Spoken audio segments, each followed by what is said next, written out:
All right, what's up? So this video is going to be about a gear list for hunting Kodiak and really just kind of anywhere in Alaska.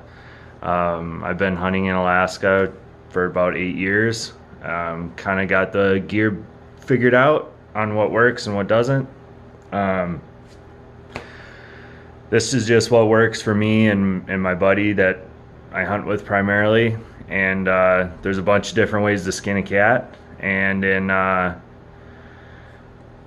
most manufacturers too, I'll say it's all the same stuff, just rebranded. We've tried virtually all the big name brands, so this is just kind of what we got. And some years we might run one brand and another the other, but this isn't a brand thing. This is just kind of a gear list. Me and my buddy just did a 7-day fly-in goat trip on Kodiak, Alaska, and unsuccessful. And we ended up about 4 days in a tent, and the last 2 days of the trip were solid fogged in. So it happens, and it's a bummer when it does, but it was a cool story. I'll add some of the photos and maybe some videos into this video, but I figured after the trip I would make the gear list. So it's like the do's and don'ts. Hey, we didn't use this. Everybody always shows what they use before the hunt. Well, this is what we used after the hunt. So I'll go into it and it'll pretty much be everything we brought. Both of our packs were sub 50 pounds, and we had about 13 to 14 days worth of gear and food. So this is pretty lightweight. But we were very comfortable. All right, here we go. Okay, so let's start with, I guess, firearms. We both have custom built rifles. I'm running a Defiance Action and a 7mm short action ultra mag. None of this stuff really matters, but so I ran a Loophole VX3 HD 14 power by 50 objective, and it was not great.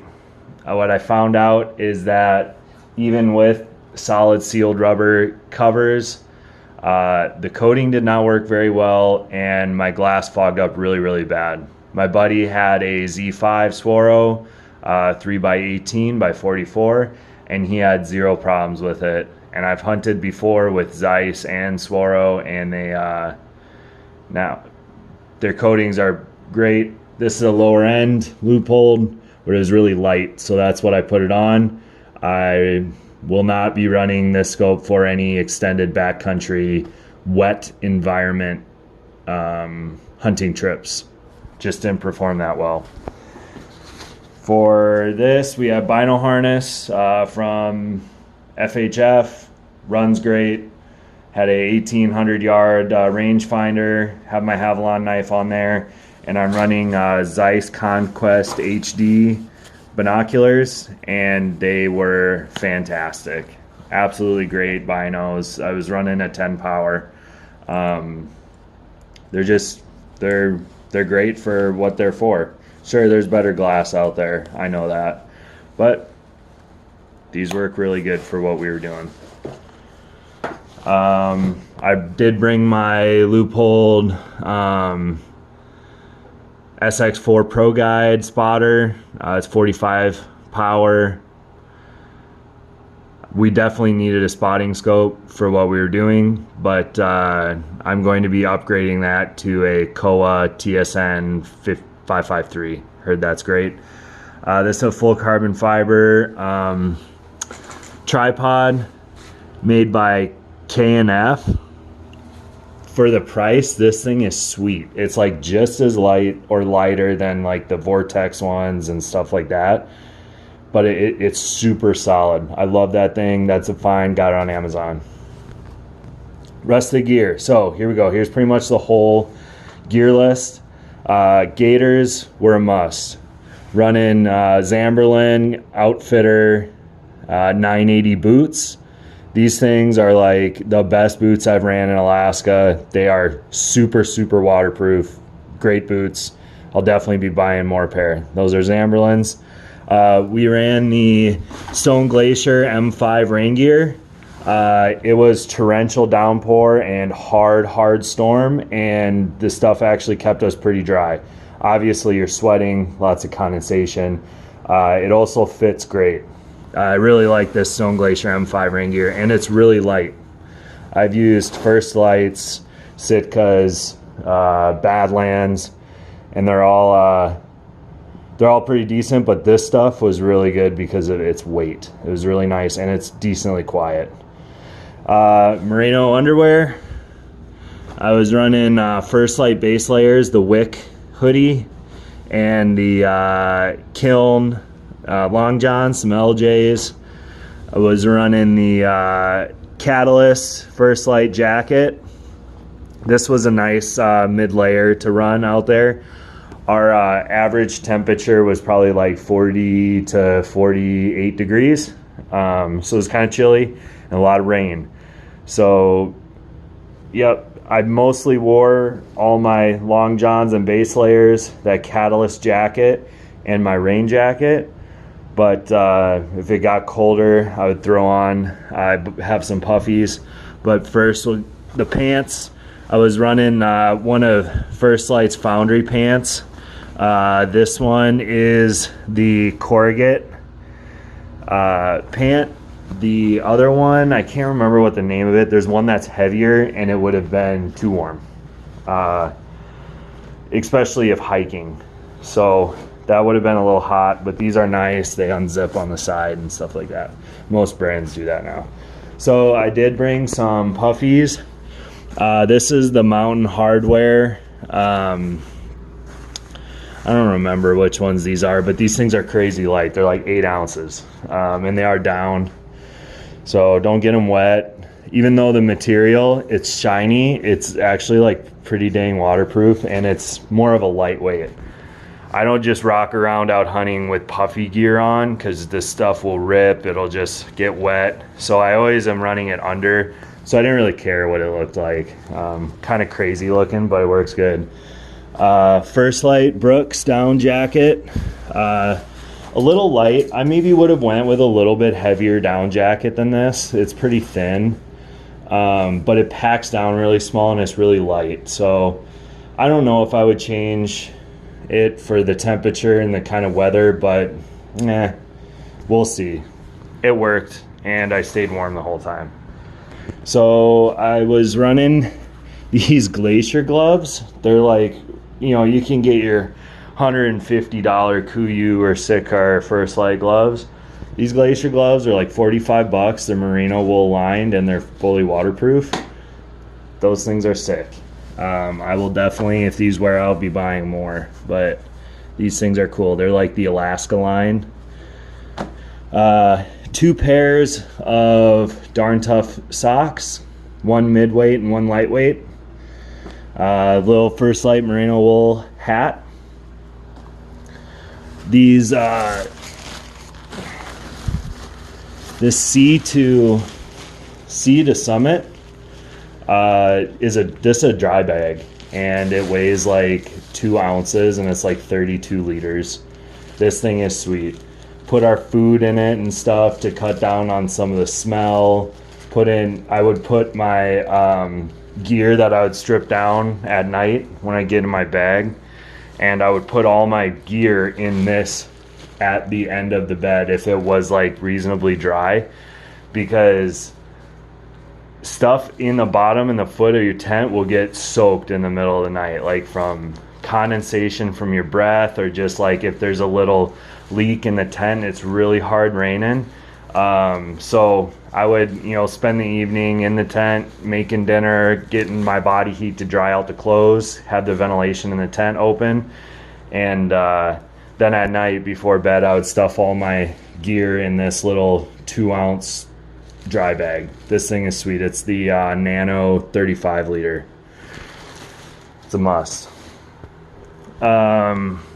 We ran a Stone Glacier Sky Utes, the little kind of open floor bivvy / tent slash tarp thing as a spot camp.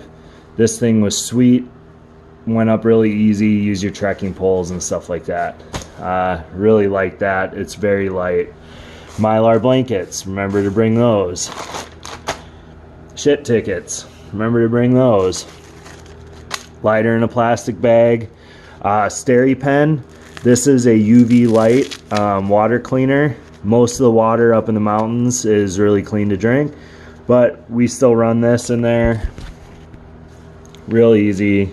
Put this in your water bottle and it emits UV light and sterilizes your water. I have drank water out of dirty rivers up in northern Alaska with beavers in it, and nothing. 100% clean. SteriPen. Things are sweet and they're pretty lightweight. Spork tenacious tape. This stuff is like a waterproof gear fixing tape. Doesn't hardly weigh anything, and it's a must to bring in case if a tent rips, gear rips. It sticks to anything and it's waterproof. That stuff's cool. Some little bit of paracord, real light stuff. I was expecting when I bought this to get the thicker stuff in, but whatever, it works. This squeeze tube peanut butter, we got into a tight spot one night and had to, basically we were doing a lot of push-ups and squats throughout the night because we spot camped and we weren't planning on it. So we made it through, but we're drinking hot water out of a jet boil, and this squeeze tube peanut butter, sweet. It was really great to have that just in the pack. Lots of calories. We took our freeze dries down to this here and vac sealed them. Cuts down a lot of weight, and then you just bring two of the Mountain House bags to eat that, and it takes down a lot of space in your pack. Glasses wipe, gotta bring that. Jetboil is the kind of stove that I use. Works great. I ran the Badlands Vario pack frame. Thing is actually pretty sweet. It's got a holster. I'm actually getting rid of this and getting the Seek Outside pack frame, the Goshawk, but this is a 6,500 cubic inch pack. I really like this bag. I'm just looking for something a little bit lighter. This bag's like about 8 pounds with nothing in it, maybe 7, and the Goshawk's like 3.5, so big difference. I ran my Glock 40, nothing in it, safe. Glock 40 10 millimeter as my sidearm, and yeah, holds 15 rounds, 16 if you put one in the chamber. And yeah, that's pretty much what we used, and that's bare minimum. We didn't have anything that we're like, gosh, we brought too much stuff. We didn't have anything that we didn't use. That's what we've done over all these years, is we started with these huge, going out with our full pack frame and 2 dry bags full of stuff per person. And it's like, we're gonna leave it at base camp. It was a pain in the ass to hike up. Oh, my sleeping bag. The Mountain Hardwear Phantom Gore-Tex bag. This thing is sweet. This is a down bag, and it lasted 7 days in Kodiak, Alaska in the pouring rain, and was just fine. The Gore-Tex Infinium fabric on the outside worked great. And my buddy was running the Stone Glacier Chilkoot Zero bag, and his kind of started to get a little soft. The loftiness kind of started to pack down, and he stayed warm the whole time, but the Mountain Hardwear actually stayed a little bit more lofted up and drier on the inside. And then these foam Z-fold mats. These are sweet. They don't hardly weigh anything. Good for sitting on the glassing rock, and if you end up having to spot camp in an emergency, it's nicer to lay on this than just on the straight ground. Doesn't seem like it, but it makes a difference. So yeah, that's like everything we brought, and I'll put some photos and stuff in the video. And yeah, I make really crappy videos, so but if you have any questions, comment, can can subscribe to my channel. I don't post very often, but some of the stuff can be kind of helpful, especially if you're used to hunting somewhere else. I've spent a lot of time in Alaska and harvested a lot of different species here. So yeah, thanks for watching, and if you have any more questions, let me know. Oh yeah, just to add to the choppiness of the video, I realized I didn't remember to tell you what tent we used. We used the Stone Glacier 2-person tent, the 4-season that they make. We spent days in it in some of the hardest rain that I've ever seen in my entire life, with 50-knot winds, sustained over 30 knots for probably 28 hours. And that tent held down, didn't let any water in it. Thing was sweet. Big props to whoever made that tent.